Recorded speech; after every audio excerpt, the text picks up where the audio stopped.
जेजिन अब चिन को फंसाने वाला था, उसे जेल में डलवाने वाला था। ये सुनकर लिन बहुत ही घबराई हुई थी। वो जेजिन से कहती है, अच्छा ये बताओ तुम चाहते क्या हो। जेजिन कहता है, चलो साथ में वेडिंग कर लेते हैं, क्योंकि हमारी फैमिली में क्या चल रहा है दुनिया को तो कुछ नहीं पता, और अगर तुमने ये नहीं किया तो तुम्हारी कंपनी, तुम्हारे फादर की कंपनी और चिन को मैं सब कुछ बर्बाद कर दूंगा। और याद रखना मेरे पास तो एविडेंस भी है जो मैंने उनके अगेंस्ट बना दी है। और एक बात और ध्यान रखना कि चिन मेरे खिलाफ कुछ ना करे, क्योंकि मेरे पास अब पेशेंस नहीं है, मैं कुछ भी कर सकता हूँ। लेकिन अब चिंता में वहाँ से चली जाती है। हम चिन को देखते हैं जो अभी भी सोया हुआ था। जैसे वो जागता है वो बहुत ही डरावना सपना देखता है कि लिन उसे छोड़कर चली गई। जैसे वो नीचे आता है वो लिन को देखता है। लिन के हाथों में सब्जियां थी। चिन कहते तुम कहाँ पर थी। लिन कहती है मैं कुछ सामान लेने गई थी। वो लिन को जोर से गले लगाता है और कहता है कि मैं बहुत ही बुरा सपना देखा कि तुम मुझे छोड़कर जा रही हो। लिन मन में सोचती है ये सपना सच होने वाला है, शायद मेरा ना होना बहुत ही अच्छा है। जिनसे मैं प्यार करती हूँ उनको बचाने के लिए मुझे ये सब करना होगा। अब आगे लिन जिया से मिलने जाती है। उसे पहले तो 2 बार स्लैप करती है। उसे बहुत डांटती है कि तुमने इतने दिनों तक मेरी वेडिंग रिंग पहनी थी, मेरे फियांसे को भी चुरा लिया था, ये इस चीज के लिए था।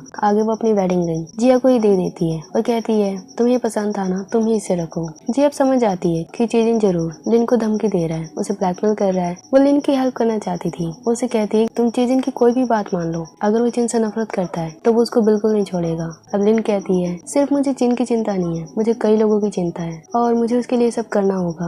हम चिन को देखते हैं जिसके साथ जामो भी था। दोनों किसी इंसान पे निगरानी कर रहे थे। आगे चिन जिया से मिलता है। उसे कहता है कि मुझे पता है जेजिन ने तुम्हें धोखा दिया, तुमने उसके साथ बहुत काम किया है, लेकिन उसने तुम्हें धोखा दिया और तुम्हारे पास कोई तो एविडेंस है जिससे तुम अपने आप को बचा सकती हो और उसे कमजोर कर सकती हो। जो स्टडी रूम में वीडियो था तुमने जरूर उसकी कॉपी रखी होगी, क्योंकि तुम ही ने उस वीडियो को सबसे पहले देखा था। जिया घबरा जाती है सुनकर, पर उसे बार बार कहती है कि नहीं, मेरे पास कोई भी कॉपी नहीं है, कोई भी वीडियो नहीं है। अगर तुम जेजिन से बदला लेना चाहते हो तो तुम मेरी हेल्प चाहते हो। मैं तुम्हें सारा कुछ नहीं बता सकती, लेकिन एक चीज है, जेजिन की एक दूसरी कंपनी है उसके फॉस्टर फादर से। अब चिन ये इन्फॉर्मेशन लेके वहाँ से चला जाता है। उधर जेजिन बहुत ही खुश था क्योंकि उसकी कंपनी बहुत ही अच्छे बेनिफिट में थी, प्रॉफिट में थी। अब चिन और लिन साथ में थे, दोनों एविडेंस ढूंढ रहे थे जेजिन के खिलाफ, उसकी कंपनी के खिलाफ, और वे कई एविडेंस ढूंढ भी लेते हैं। तभी जेजिन लिन को कॉल करता है। वो उसे बार बार धमकी देता है कि तुमने क्या डिसाइड किया, अगर तुमने मेरी बात नहीं मानी तो मैं सब कुछ डिस्ट्रॉय कर दूंगा। लिन को ना चाहते हुए भी जेजिन की बात माननी पड़ती है। वो उसकी बस हाँ में हाँ करती है और वो चिन को कुछ बता भी नहीं सकती।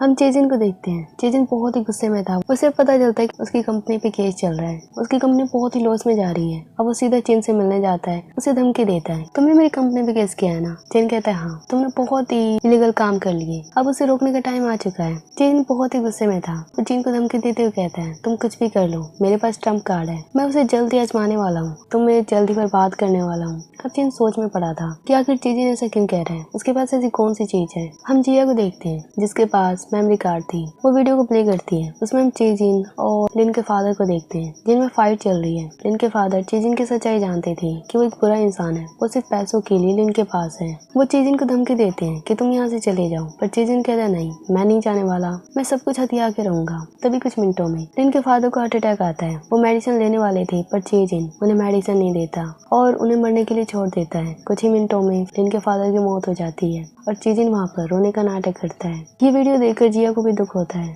जिया ये वीडियो देख रही थी। तभी हम देखते हैं जिया के पीछे कोई है।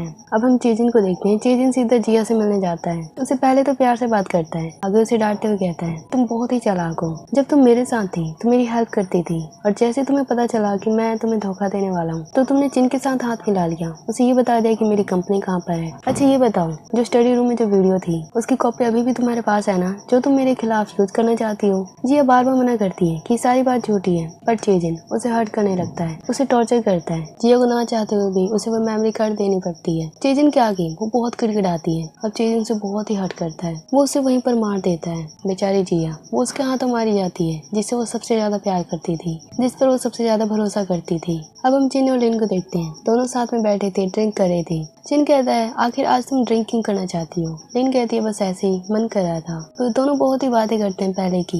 लिन कहती है काश मैं तुम पे पहले से भरोसा करती तो अब तक हम कितने सारे एविडेंस इकट्ठे कर चुके होते। चिन कहता है कोई बात नहीं, हम अभी भी कर सकते हैं, पर लिन कहती है नहीं, उसने सारे एविडेंस डिस्ट्रॉय कर दिए हैं, हमारे पास कुछ भी नहीं है उसके खिलाफ। अब चिन ड्रंक हो चुका था, वो सो जाता है। लिन कहती है तुमने मुझे बहुत प्रोटेक्ट कर लिया, लेकिन अब मेरी बारी है तुम्हें प्रोटेक्ट करने की। लिन बहुत ही दुखी थी, उसे चिन की बहुत ज्यादा चिंता थी।